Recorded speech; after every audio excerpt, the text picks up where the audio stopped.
Hi everybody, welcome to today's video. If you don't know who I am, my name is Haley Estep.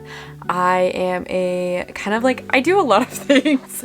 I am an artist, I do graphic design, I post about my life online, and I recently just created an account for my IBS, and it's called It's My IBS. I really wanted to make this account, and I really want to make this video for a lot of reasons, but mainly to share my story, to hopefully help somebody else out there who has this issue that doesn't know they have this issue, or is going through treatment, or in the process of trying to understand what's going on with them through their doctors, or even just family members and friends of people that have this illness, so they can understand like what we go through on a daily basis, because it's really, I can totally tell that like even just my parents that I live with don't truly understand it because they don't live through it every single day. I want to be that voice for somebody out there that doesn't have the opportunity to be able to share their story, or is afraid to share their story, or doesn't know how to put it to words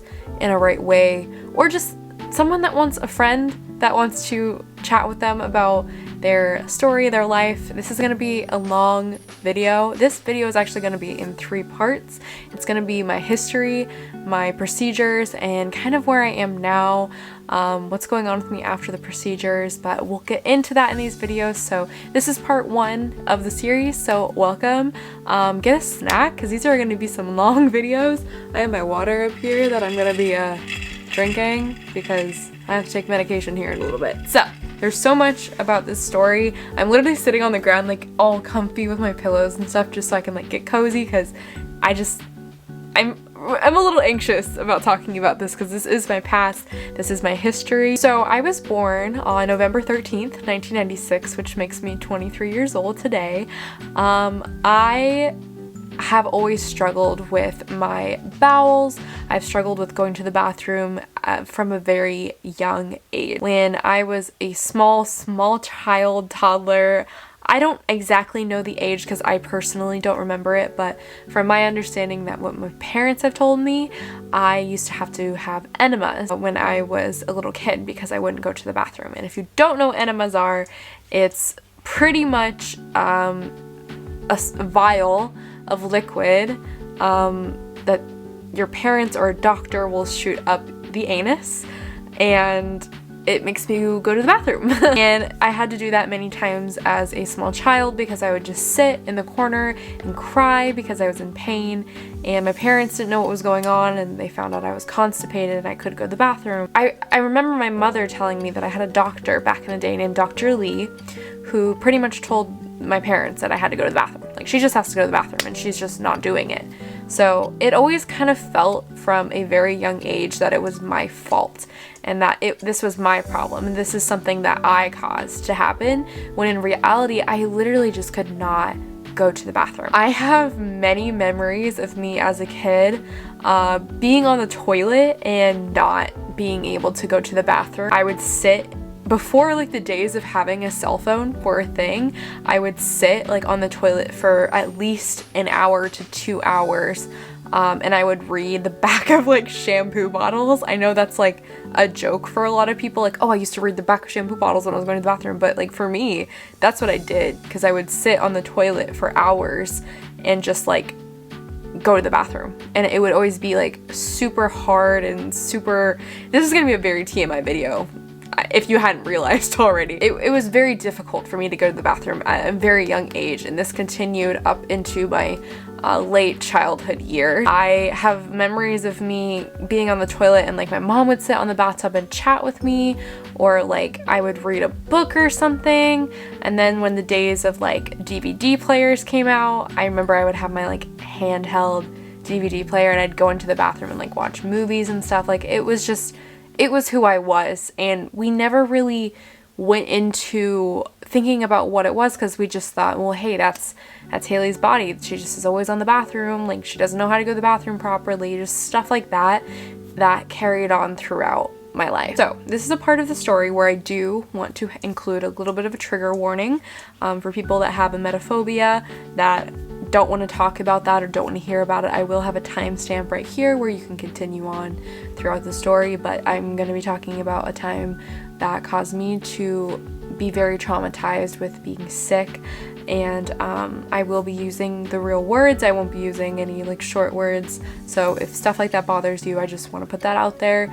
I was very young when this happened to me, and I want to talk about it because it is very important for everything that's happened to me in my adult years. When I was 6 years old, I went to Reno, Nevada. I used to live in Sacramento, California as a kid, and we went to Reno to always go skiing, me and my father. This was like a normal weekend, nothing out of the ordinary. We were just gonna go skiing for the weekend and stay at my grandma and grandpa's house because that's where they lived, and that's where we would stay so we could have a free place to stay. I had dinner with my dad, like with my grandparents. We went out to some restaurant. That is very vague to me. I just remember that they did wine tasting, and when they would go wine tasting, I would have cheese. And of course, the cheese that I had that night was hard cheeses and something very distinct. I don't remember much of that night up to this point, but I do remember going to bed and feeling like something was in my throat. And I didn't know what it was at the time, but it was this weird feeling in my throat, and I was just like, oh, maybe I'm getting a cold or something. And you're 6 years old, like, you don't really think anything's gonna happen, because at the age of 6, you don't worry about stuff like that. Sorry, that is my phone telling me to take my pills. We're good to go. As I was saying, really young, didn't know what was going on with my throat, so I just went to bed as normal. What I remember is I woke up and I was over my dad's shoulders, and I remember kind of like starting to come to, and he was pretty much speed walking towards the kitchen, and he set me down on the ground, and I just projectile vomited everywhere. And I can still picture this to this day, and this was something that happened to me when I was 6. My dad later told me that I was passed out in the bathroom and he had found me there. I don't know how he found me there. I've never asked him. I've never really wanted to know that part of it, but my father found me passed out on the floor in the bathroom on his own. I remember my grandmother hysterically calling 911, and the ambulance came and got me, and the entire night I was in the hospital vomiting. And I don't remember a lot of the actual night. I remember my mom came to me, and she was in Sacramento, so she had my friend's dad bring her there, and they got there really quickly because he was literally speeding the entire way.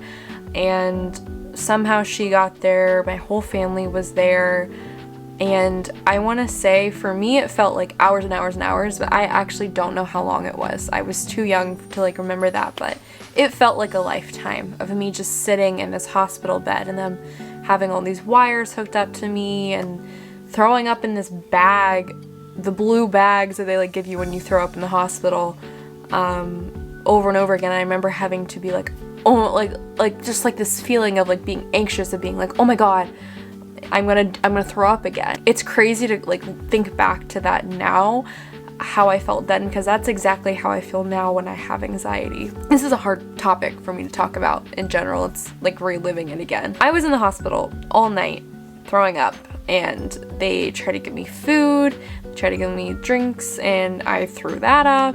And then eventually I finally started getting to the point where I wasn't throwing up often anymore. I could hold down, I think it was apple juice, but the first time they gave me orange juice and I threw that up, and now I can't even drink orange juice. I remember I threw up, when I threw up the first time, I could taste the cheeses I had the night before, so I don't eat like any dried cheeses anymore because of that. Like when I go wine tasting, cheddar cheese is it.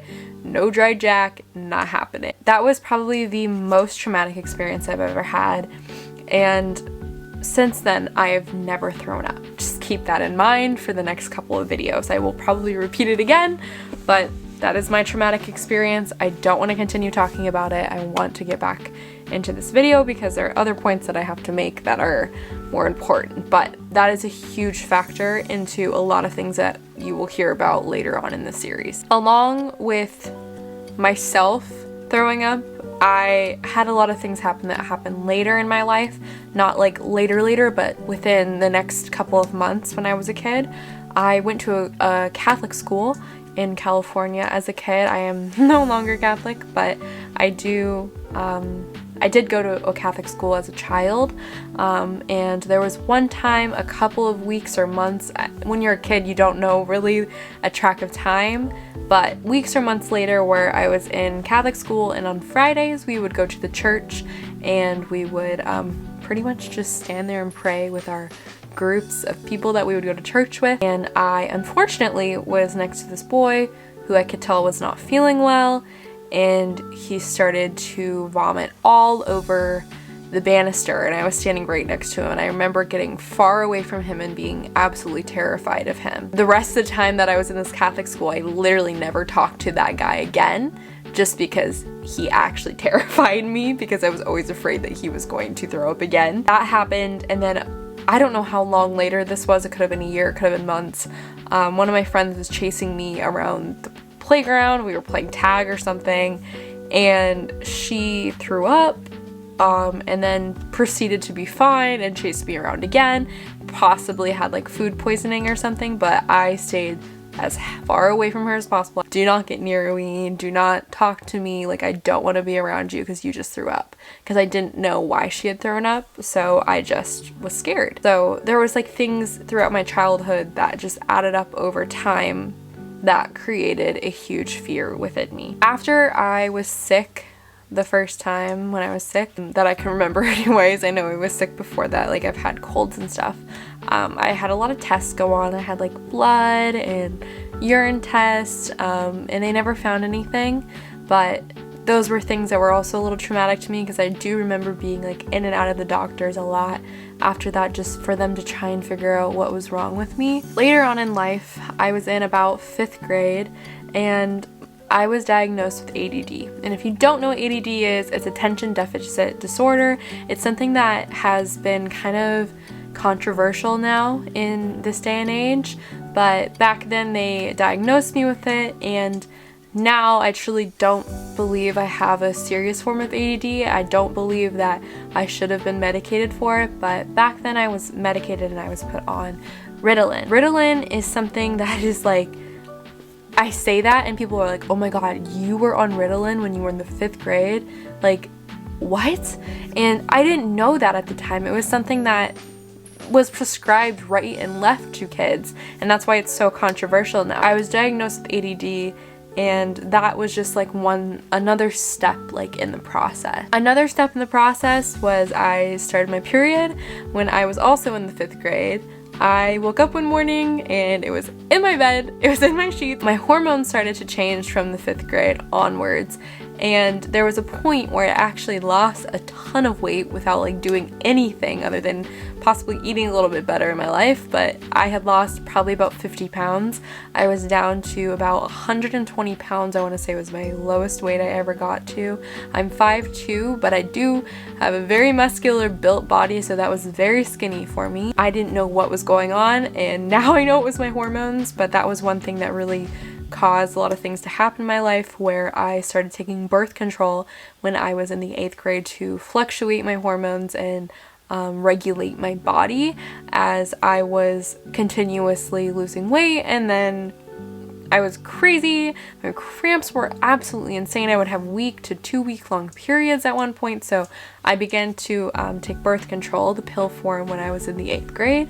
Later on, I got the thing in the arm for my periods. Didn't like that. Got that out after a couple of weeks, and now I have an IUD that I am in love with because it hasn't hurt me or anything. So do your research on that. That's my standpoint on my hormones.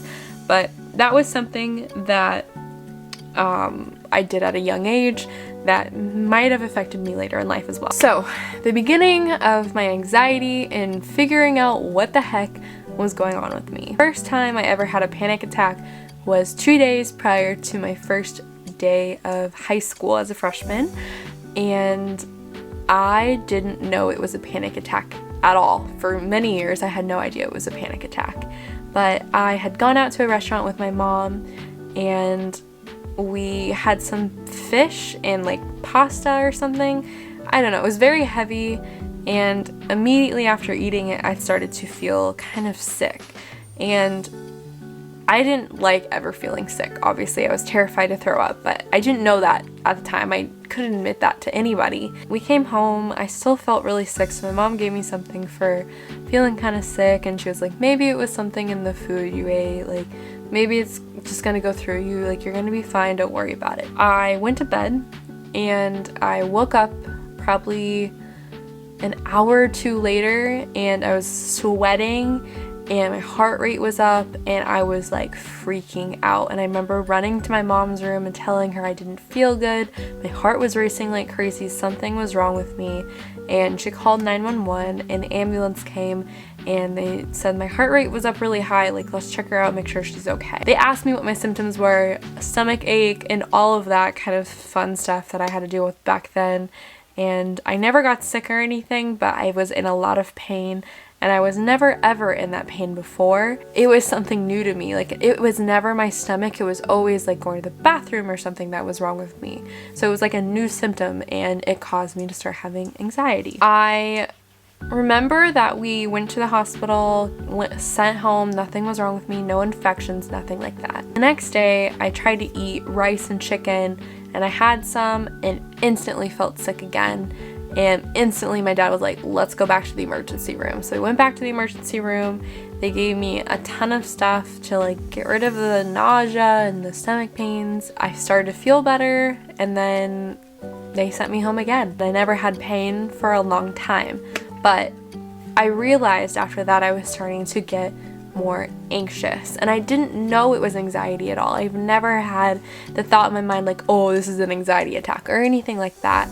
But I began to have panic attacks to the point where I would be in the car with my mom and I would have to tell her to pull over because I was freaking out.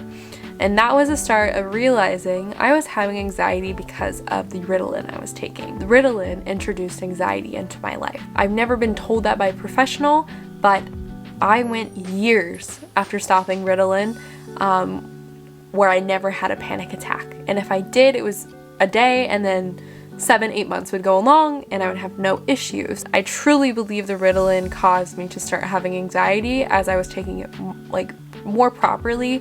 I wasn't skipping doses. I was like every morning at a certain time I would take the Ritalin. I went years. As soon as I stopped it, I went years without having anxiety attacks. So I really believe that that medication caused me to be introduced to the environment of anxiety, fears, knowing what it's like to put yourself into a panic state. When I was in high school, I had a lot of experiences of my first signs of me knowing I have emetophobia. If you don't know what emetophobia is, it is one of the most common fears out there. It is the fear of throwing up. It is something that I struggle with every single day. It causes me to have OCD.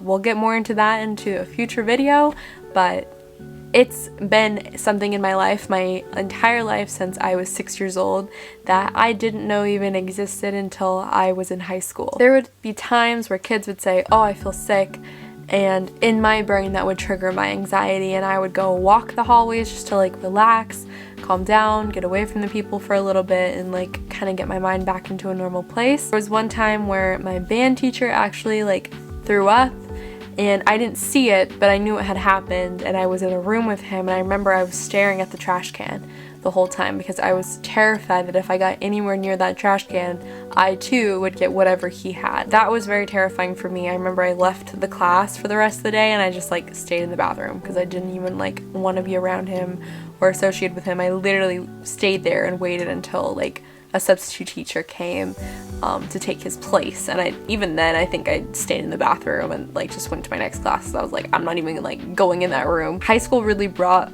upon my fear much more, and I recognized it. It was like the first time I recognized it as anxiety towards something. It wasn't just, oh, I feel anxious. It was like, this is why I feel anxious. I started to have more problems with migraines when I was in high school that also caused a lot of stomach pains and just a lot of issues again with my stomach where I just felt off all the time. My emetophobia was triggered a lot, and I had a lot of tests done to me. I had a CAT scan, I had an x-ray, I had a stool test, I had blood, urine tests, Honestly, any test in the book, you name it, I had a test for it. Of any part of my body, for the migraines, for the stool, just I was under so much constant stress, anxiety, and fear that I was having all of these issues in my life. And I didn't know it at the time, but it was a part of what was truly going on with my body. But I started having a ton of tests that I kept having the answer be, there's nothing wrong with you. And this was something that was super difficult for me because it was like hearing, you're crazy, you have nothing wrong with you, you're fine, you don't need to worry about it. But in my head, I was like, no, there is something wrong with me. I'm in pain every day. I wake up and I'm okay, but as soon as I eat, I don't feel normal. And that causes me to freak out and have panic attacks and anxiety. That was probably the hardest thing, was to always hear, there's nothing wrong with you. When I decided to go to college, I decided to move away, and I only ended up being there for a year, but I stayed with my grandparents in Reno.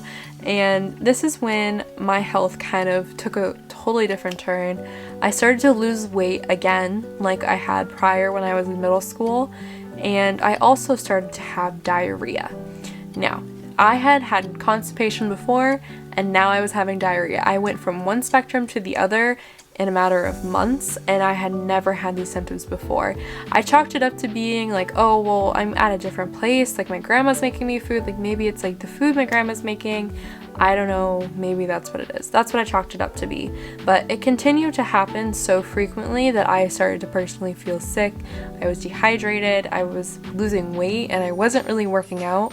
So I decided that it would be a good idea to like tell my parents, tell my grandparents what was going on, and that caused them to want to do further testing for this. So we decided that I would go see a GI specialist. I had seen a GI specialist before, but it ended because I obviously moved to Reno, so I found a new GI specialist, and he was the person who first brought up IBS. And I didn't know really what IBS was at the time. I didn't have the technology in my head to just like go look up these things. I didn't think about that. But he brought it up and he was like, you might have IBS, like we can check for it, but we have to do a colonoscopy. This is where my life like completely changed, from just having all these symptoms to you have to go in for like a surgical procedure that we have to check you out for. This was terrifying. Like, I'm gonna be real with you, like I was terrified. I was terrified to be put asleep. I've never been like put asleep like that. I got my wisdom teeth put out when I was like 16, and I didn't even go to sleep. Like, I literally was awake to get my wisdom teeth out. Like, I had never done that before. So it was terrifying. So if any of you out there have to like get a colonoscopy because of this, girl, I'm here for you. I'm gonna tell you the ins and outs of all of that because it's so important. But I also want to talk about a couple other things before we do get into that, because that is going to be a part 2. I also decided that at the time I was going to stop eating gluten, because it was something that I knew kind of affected my body, but like didn't really affect my body at the same time. I indulged all the time in bagels and breads. I was such a carbaholic. Like, I love that stuff. I still do. Like, I love carbs. They're amazing.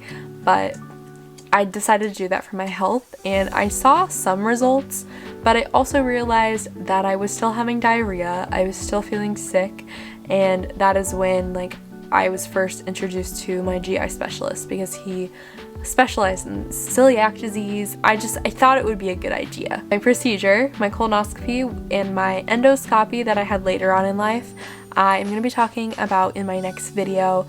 But if you guys want to see that video, let me know down below, and let me know if you have any questions down below. If you have IBS, or you think you might have IBS, or if you're a friend or family member of somebody with IBS, please comment down below. Would love to hear your feedback. But I'm really excited about this series, and I hope you guys have enjoyed this first part of the video about my history and life, about my journey to where I am now. I hope you guys enjoyed. I hope you guys had a snack, but I gotta go and start working on part 2 of this video. So I will see you guys next week with part 2.